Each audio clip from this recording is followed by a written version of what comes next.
विघ्नहर्ता श्री गणेश, श्री गणेश, श्री गणेश।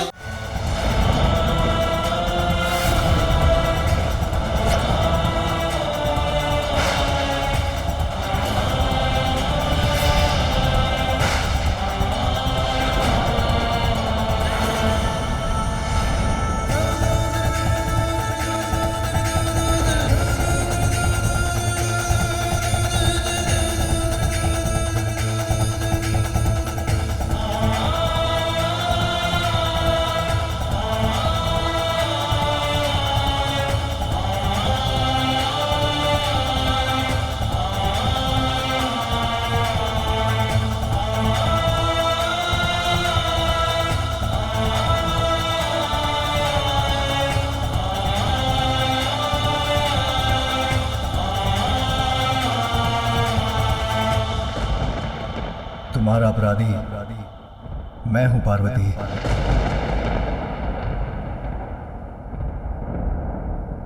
आपने किया मेरे पुत्र का वध,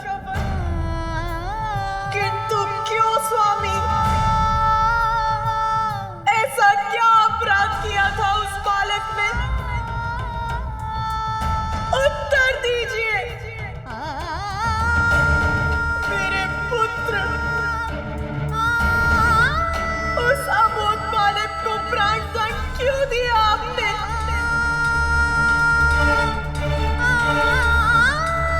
मैंने कुछ पूछा है आपसे, उत्तर दीजिए।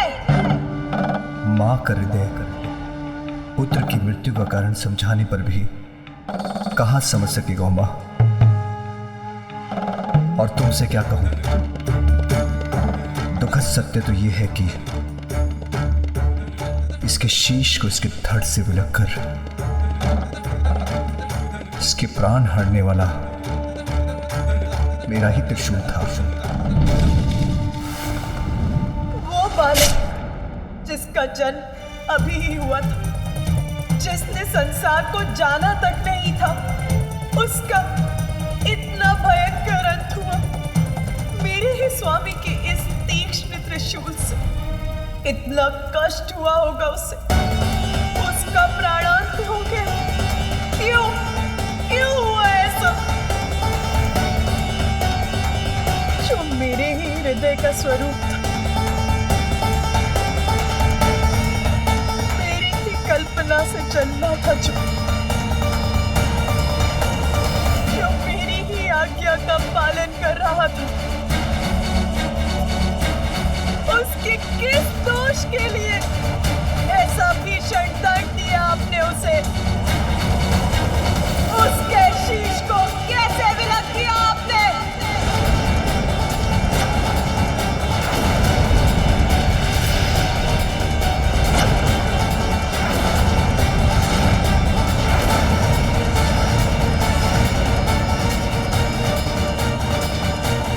माता महाशक्ति का क्रोध जागृत हो रहा है।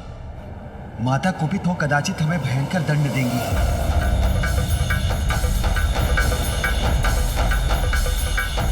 जो हुआ वो अत्यंत कष्टप्रद है मां, किंतु नियति के चक्र से तो मैं भी मुक्त नहीं।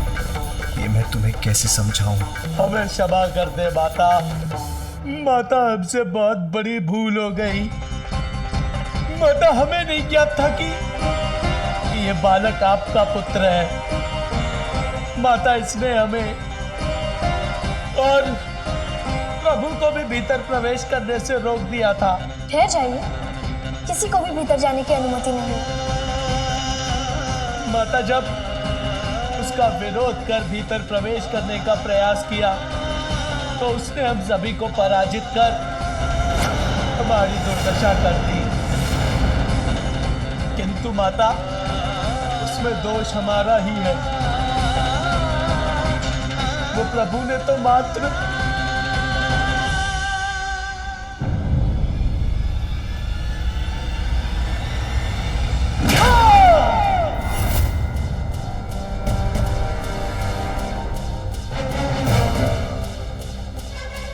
ऐसा रोष जागृत हुआ है माता महाशक्ति का कि उन्होंने नंदी को आकाश के अनंत विस्तार में भेज दिया।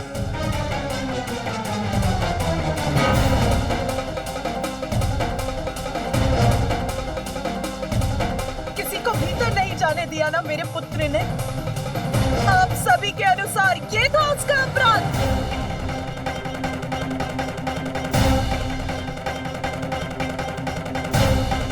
माता के आदेश का पालन करना आपकी दृष्टि में अपराध कब से हो गया देवराज? मैंने अपने पुत्र को आदेश दिया था कि वो किसी को भीतर ना आने दे। बताइए मुझे, उत्तर दीजिए। क्या पूर्ण निष्ठा और समर्पण से एक पुत्र का माता की आज्ञा का पालन करना अनुचित है? इसके लिए तो उसे पुरस्कृत करना चाहिए था। और आप सभी ने उसे दंडित करने की स्थिति उत्पन्न कर दी। बिना तथ्य और सत्य जाने आप सभी उससे युद्ध कर उसे उत्तेजित करते रहे। तनिक धैर्य भी नहीं रखा गया आप सभी से।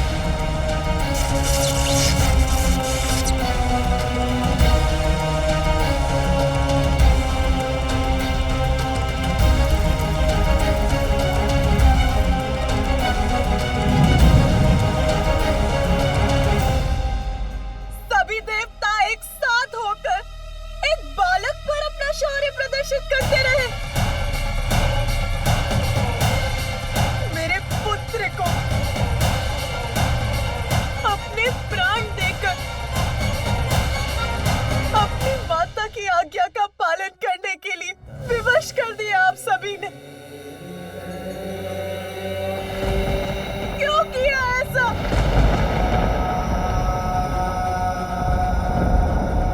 एक बार भी नहीं सोचा कि जिस असाधारण बालक ने आपको भवन में जाने से रोक दिया, जिसने अपनी शक्ति से आप सभी देवताओं को परास्त कर दिया, वो कौन हो सकता है? और यदि उसने आपको रोक ही दिया था तो थोड़ी प्रतीक्षा ही कर लेते। मैं अपना स्नान और अन्य कार्य कर यहाँ आने ही वाली थी, तब आप सभी से उसका परिचय करा देती। किंतु देवताओं का अहंकार ये कैसे स्वीकार करता कि एक अल्पायु बालक उनकी शक्ति को ललकारने में सक्षम हो रहा है? बताइए मुझे, महादेव या उनके गढ़ों के भीतर न जाने से सृष्टि की किस महत्वपूर्ण लीला में बाधा आ रही थी? एक बालक से संघर्षरत हो गए आप सभी देवता। क्या यही है आपका पराक्रम?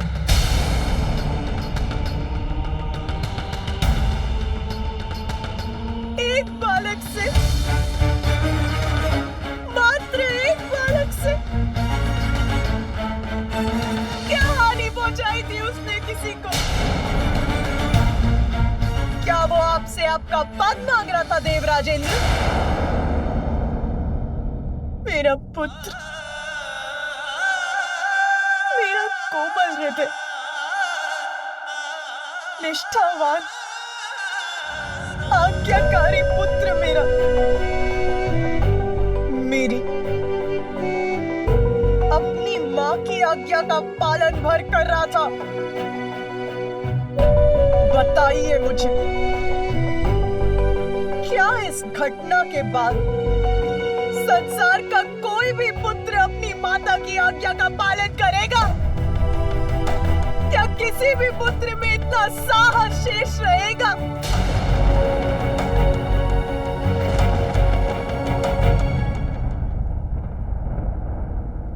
आपको ज्ञात है मैंने पुत्र प्राप्ति के लिए कितनी प्रतीक्षा की है। कितने समय से पुत्र प्राप्ति की प्रबल इच्छा रही है मेरे हृदय में। इसका तनिक भी अनुमान है आपको कि पुत्र प्राप्ति का वरदान प्राप्त करने के लिए मैंने कितने कष्ट सहे हैं? बताइए, है ज्ञात आपको?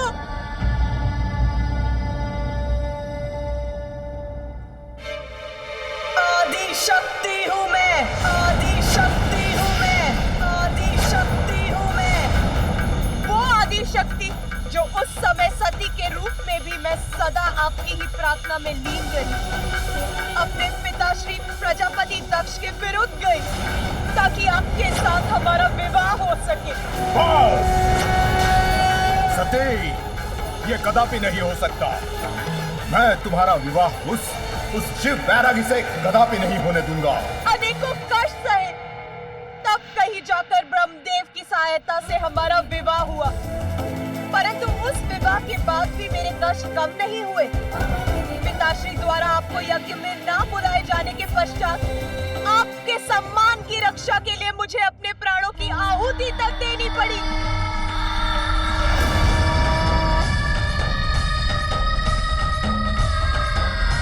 सती का अंत अवश्य हुआ, किंतु उसकी इच्छा पूर्ण रही।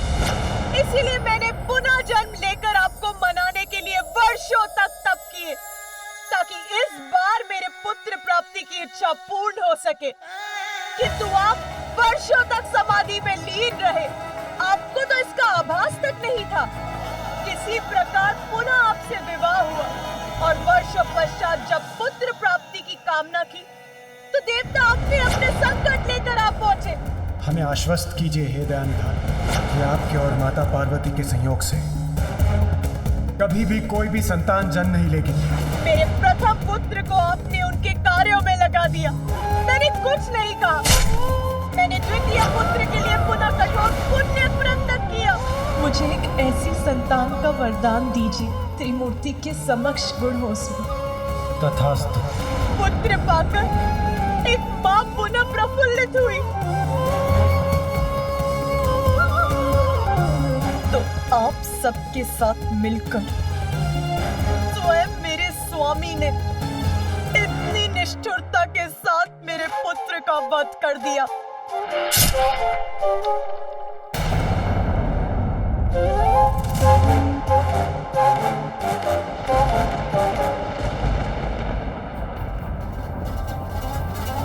स्वामी, आपका त्रिशूल तो इसीलिए है ना कि उसका प्रयोग कर आप दुष्ट जनों से अपने भक्तों और अपनों की रक्षा कर सके, और आपने उसी से अपने पुत्र का वध कर दिया।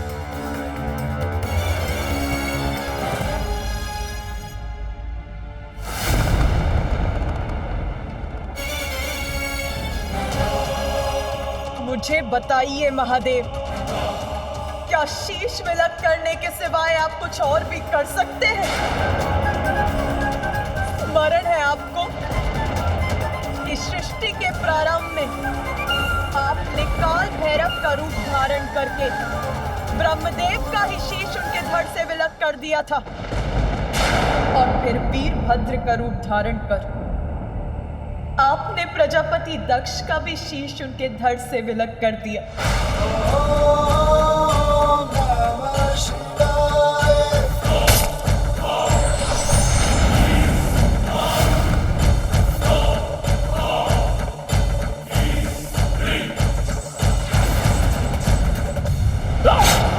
किंतु इस बार तो आप सभी सीमाएं लांघ गए। आपके जिस पुत्र को आपका स्नेह प्राप्त होना चाहिए था, आपने उसी पुत्र का शीश उसके शरीर से विलक कर दिया।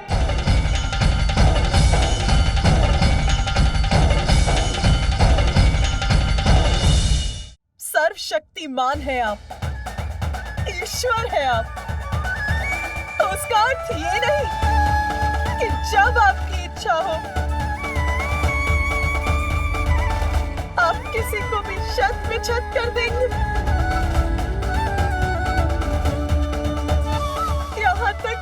अपने पुत्र को भी, इतना भी नियंत्रण नहीं है आपको अपने क्रोध पर?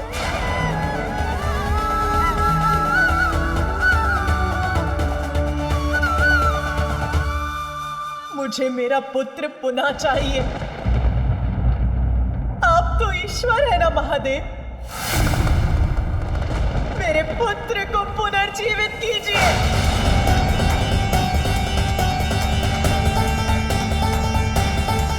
उससे पुनः उठकर मुझे मां कहने के लिए कहिए।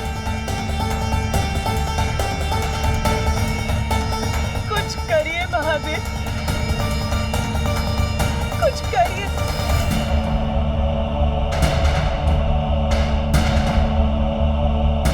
अन्यथा मैं भी अपना नियंत्रण खो दूंगी।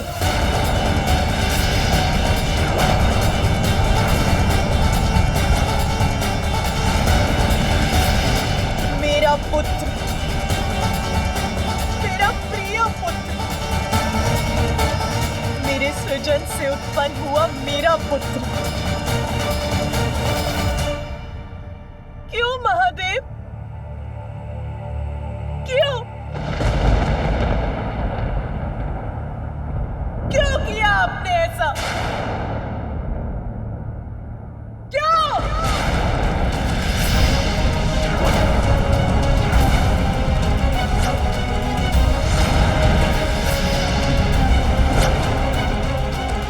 देवी पार्वती का क्रोध अपने चरम पर है, और अगर उन्होंने प्रचंड रूप धारण कर लिया तो अनर्थ हो जाएगा।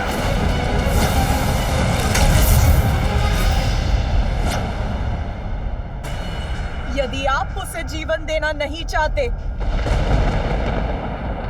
तो मैं जीवित करूंगी उसे।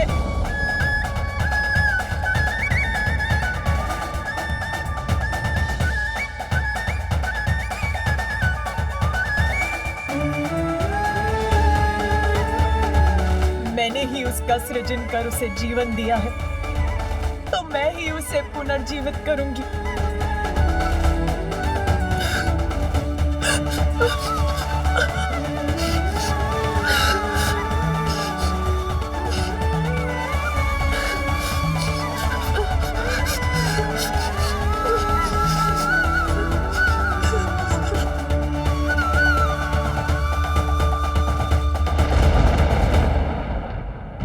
उमा, कैसे समझाऊं तुम्हें? तुम्हारे समस्त प्रयास निरर्थक हैं।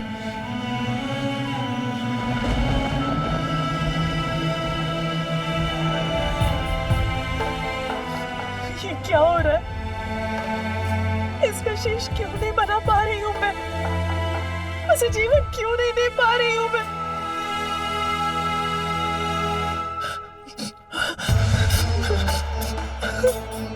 उसके शेष की भस्म को एकत्रित कर रही हूं, तो वो बिखर क्यों जाती है?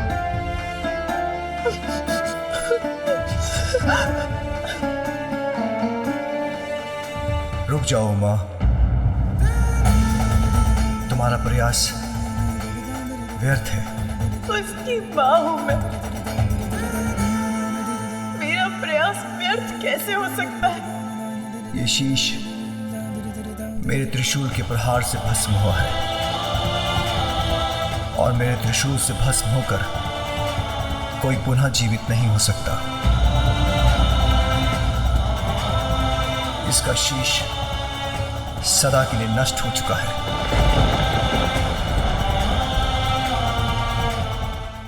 ये शीश मेरे त्रिशूल के प्रहार से भस्म हुआ है,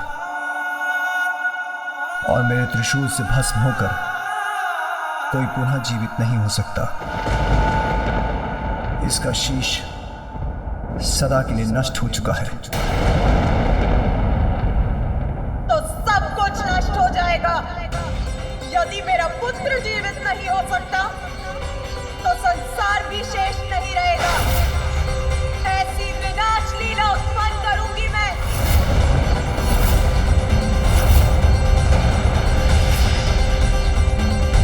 अब सभी नारी को क्या समझते हैं? भले ही कुछ भी होता रहे, आप सभी कुछ भी करते रहे, और वो शांति से सब कुछ सहती रहेगी।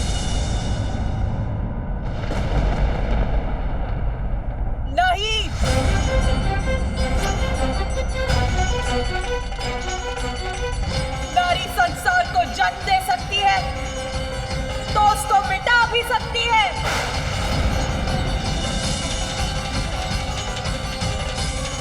अब सर्वत्र विनाश ही विनाश होगा, कोई शेष नहीं रहेगा।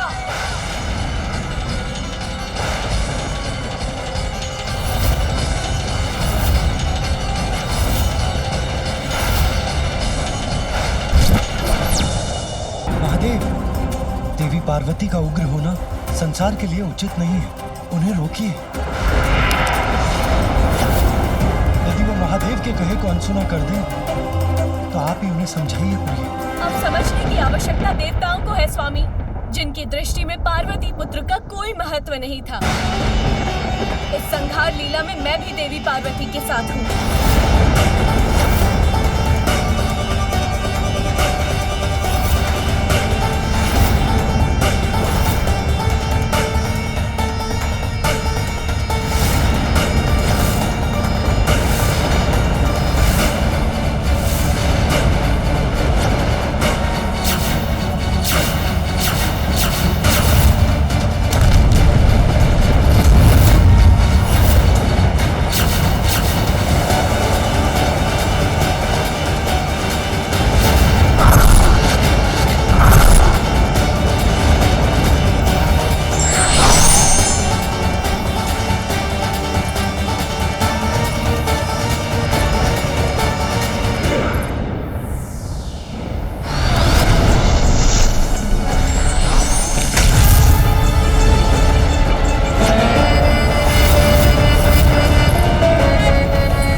रौद्र रूप से और उनसे उत्पन्न इन महाविद्याओं से कोई सुरक्षित नहीं।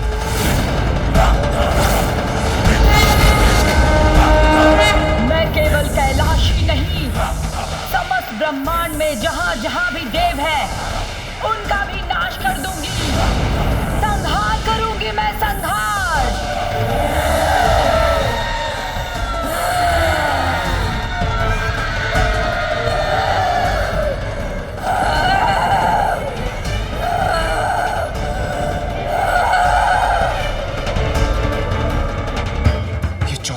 ये अभी माता की देह से उत्पन्न होकर हम पर ही वार करने वाली है।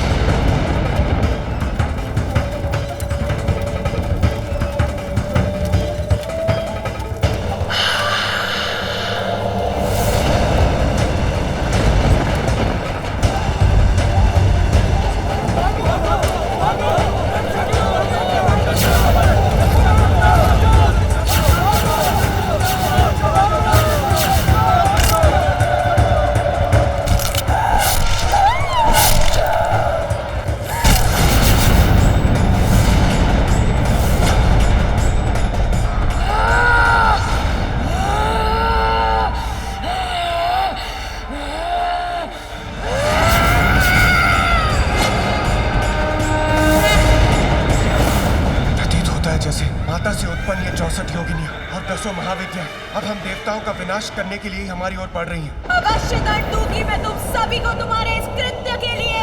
मेरा भीषणकारी क्रोध सभी देवताओं का अस्तित्व मिटा देगा। मेरी क्रोधाग्नि भस्म कर देगी तुम्हें। कोई शेष नहीं रहेगा। सबका संहार करूंगी मैं।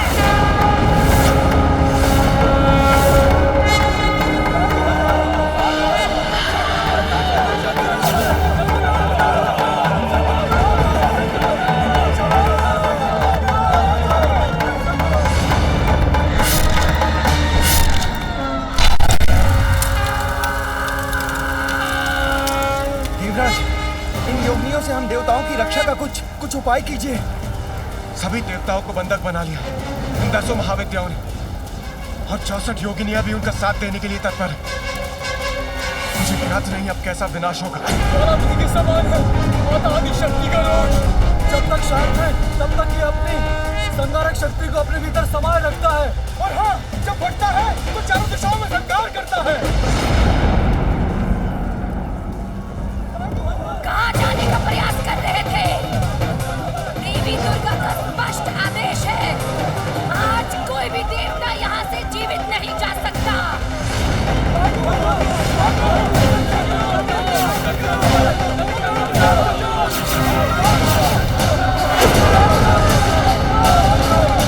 इस प्रकार तो देवी पार्वती सबका संहार करेंगी, सर्वत्र विनाश होगा, नष्ट हो जाएगी सृष्टि।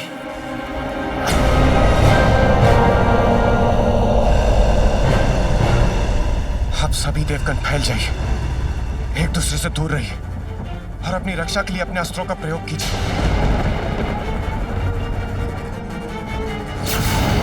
देवगण, बचाइए अपने आप को, रक्षित कीजिए स्वयं को। योगिनियों ने चारों ओर से घेर लिया है, शीघ्र कुछ करना होगा।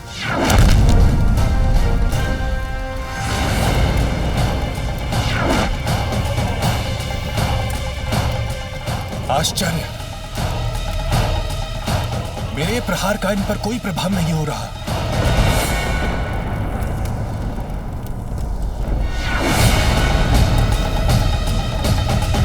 वायुदेव, आज कोई भी अस्त्र शस्त्र अथवा कोई भी तुम्हारी दिव्य शक्तियां महाशक्ति के क्रोध से तुम्हें अब कोई नहीं बचा पाएगा, कोई तुम्हारी रक्षा नहीं कर पाएगा।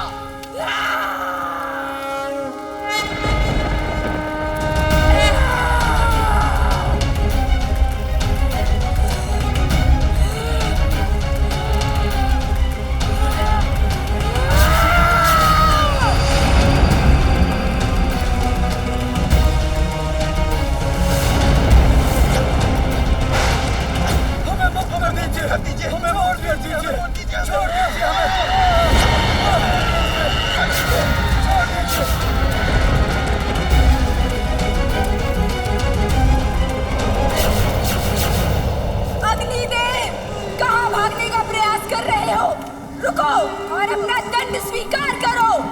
मुझे पकड़ने की चेष्टा मत कीजिए। मेरी अग्नि सुरक्षा कवच को भेदने का प्रयास किया तो आप भस्म हो जाएंगी।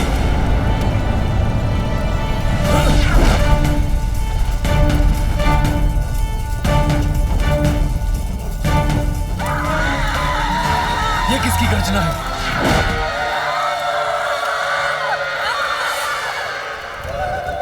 देवी तारा, अपने विकराल रूप में। अग्निदेव, उससे अपना बचाव कैसे करेंगे आप?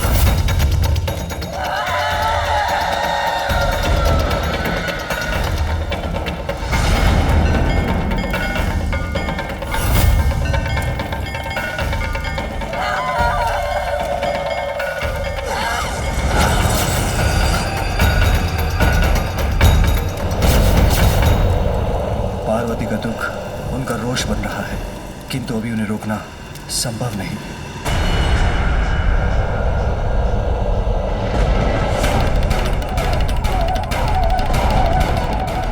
देवी भुवनेश्वरी और देवी कमला अपने हाथों से जिस प्रचंड ऊर्जा को उत्पन्न कर रही है, उससे तो यहाँ उपस्थित कोई देवता नहीं बचेगा।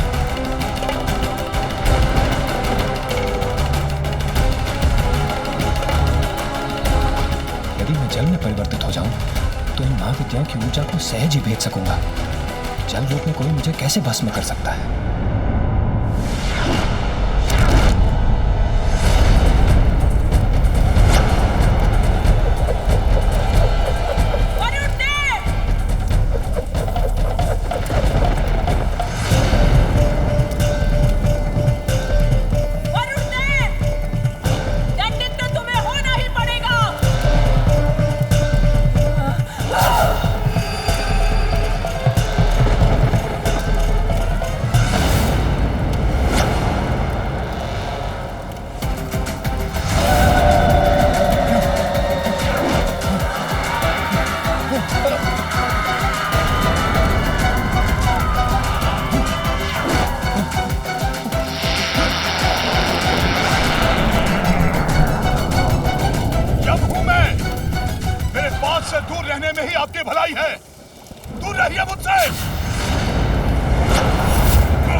जाने देंगी।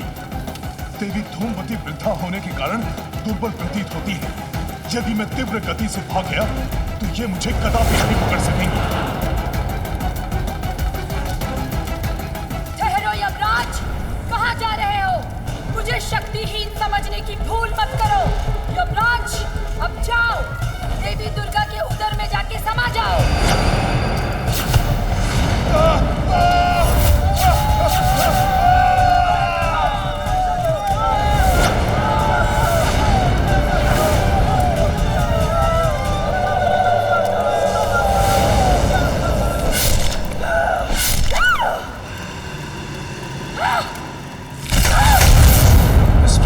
समस्त देवताओं का विनाश हो जाएगा और मैं देवराज होते हुए ये नहीं देख सकता। मुझे कुछ करना होगा।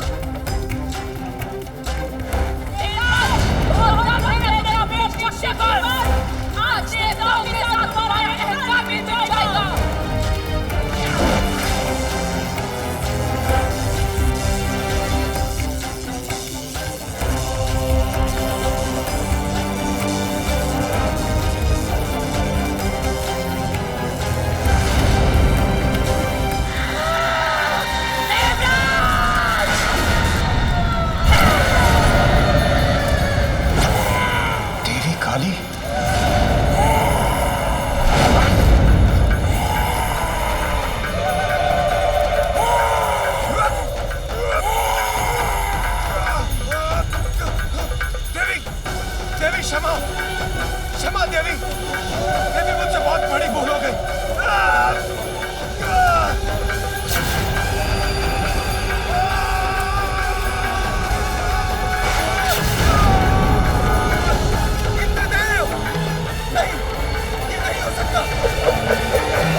इंद्रदेव की रक्षा तो अति आवश्यक है।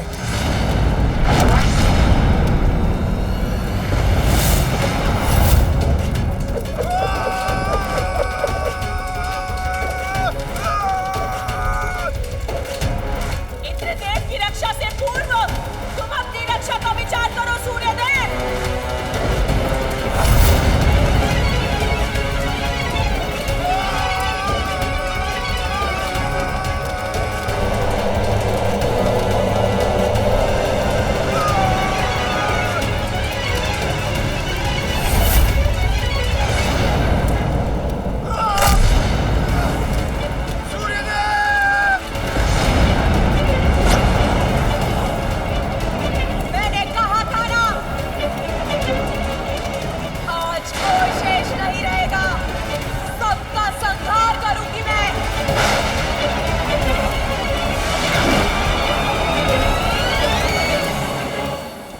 महादेव, अब तो आप ही देवी पार्वती के इस उग्र रूप को शांत कर सृष्टि को संकट से उबारने में समर्थ हैं।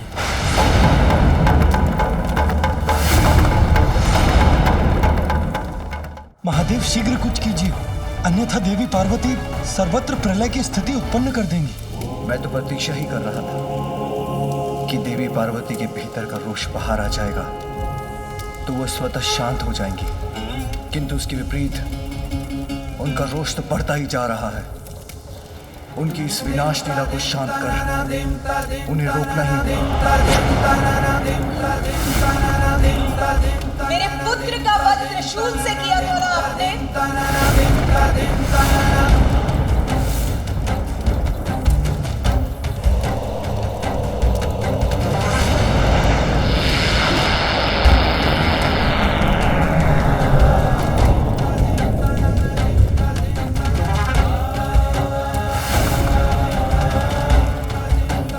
पार्वती, यदि संहार करने से ही तुम्हारा क्रोध शांत होता है तो लो मैं प्रस्तुत हूँ, तुम्हारा दोषी। मुझे निगल कर मेरा संहार करो देवी।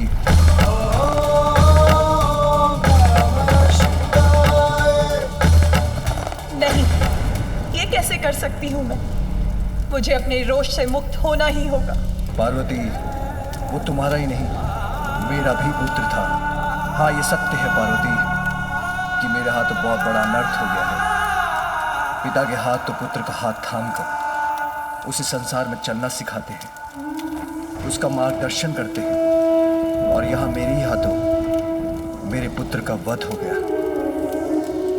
किंतु मैं करता भी क्या, उसने विवश कर दिया था मुझे। उमा, मैंने तो पहचाना उसे, किंतु वास्तविकता तो यह है कि अविद्या के कारण वो मुझे, अपने पिता को नहीं पहचान सका, नहीं जान सका कि 84 लाख योनियों के समस्त जीवों का पिता मैं ही हूं। सबके भीतर और बाहर सर्वत्र विराजमान हूं। अज्ञानतावश कुछ भी समझाने का अवसर नहीं दिया उसने।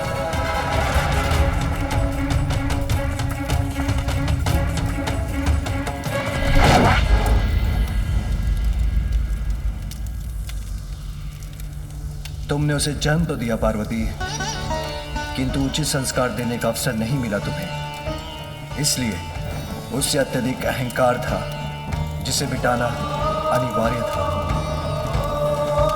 जैसे ब्रह्मदेव के शीश के साथ उनके अहंकार को भंग करना और प्रजापति दक्ष में समाये अहंकार का नाश आवश्यक था, उसी प्रकार हमारे अहंकारी पुत्र के अहंकार को नष्ट ही किया है मैंने।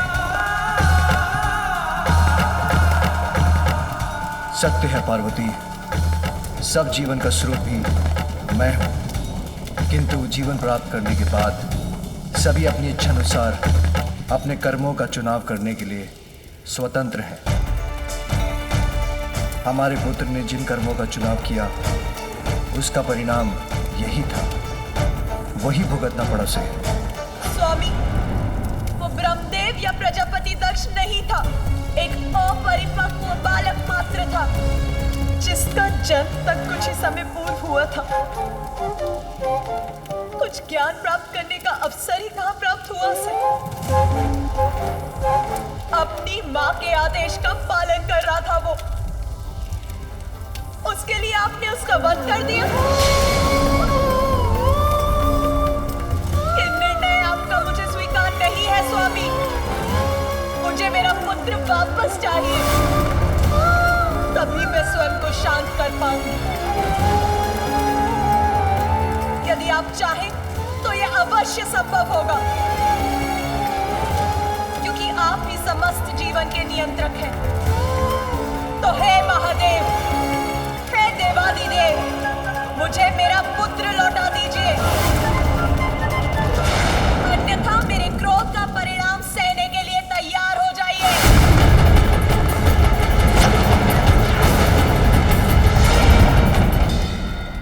मुझे मेरा पुत्र लौटा दीजिए,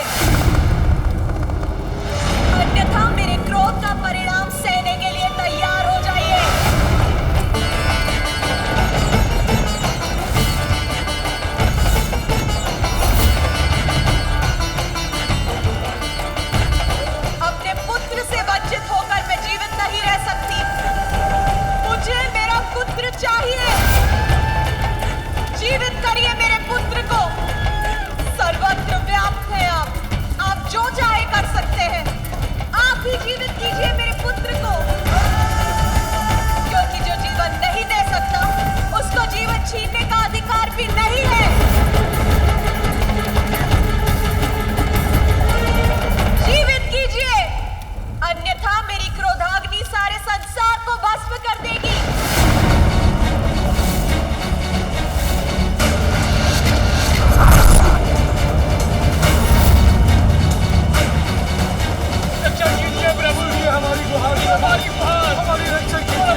कैसे शांत करेंगे माता पार्वती के क्रोध को?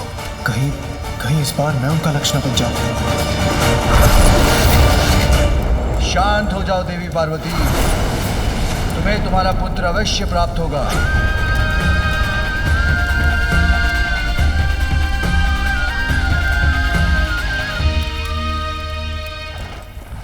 विघ्नहर्ता श्री गणेश के अद्भुत शक्तियों से भरे वीडियोस देखने के लिए चैनल को सब्सक्राइब करना न भूलें और साथ ही बेल आइकॉन भी दबाएं।